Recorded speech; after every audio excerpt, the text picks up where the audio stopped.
Hu, hu. Znate li, deco, šta se zbilo? Nešto mi sada pade pod krilo. Jednom je bio jedan sjajni mesec koji je mnogo voleo da skita, obilazio polja, šume, reke, jezera i nikad nikom nije znao šta smera. Osvetljavao je mnogima put, ali njegova baka je imala prut, ljutila se što mnogo skita i što je za skitnju svoju ne pita. Tako je jednoga dana mesec stao dečaku na put. Dečak, vidno zabrinut i ljut, ne zna gde se piše veliko slovo. Mesec mu obeća da će mu pomoći i uraditi sve što je u njegovoj moći. Krenuo je putem dalje. Malo dalje, kroz šumske putanje, kad tu naiđe na devojčicu Slađu. Slađa ne zna šta je snađe, koje slovo gde da stavi.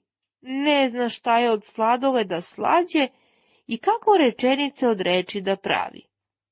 Mora da joj pomogne da složi slova, da nastane neka rečenica nova. Opet ide mesec dalje kroz putanje i putanje, ide šumom, ide rekom, ide brdom, stazom nekom, naiđe na drugara. 2 drugara stara. Čitaju neku priču, pesmu neku, o baki i dečaku ili o baki i mesecu. Šta se u toj pesmi zbilo? Šta se tu, deco, skrilo? Ko je bio glavni lik, ko pomoćnik? Gde se radnja pesme zbiva? Sve ćemo mi to utvrditi i ovim drugarima pomoći.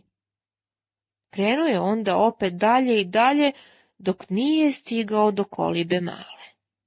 U kolibi nešto dečak hoće, nešto neće, nešto manje, nešto veće.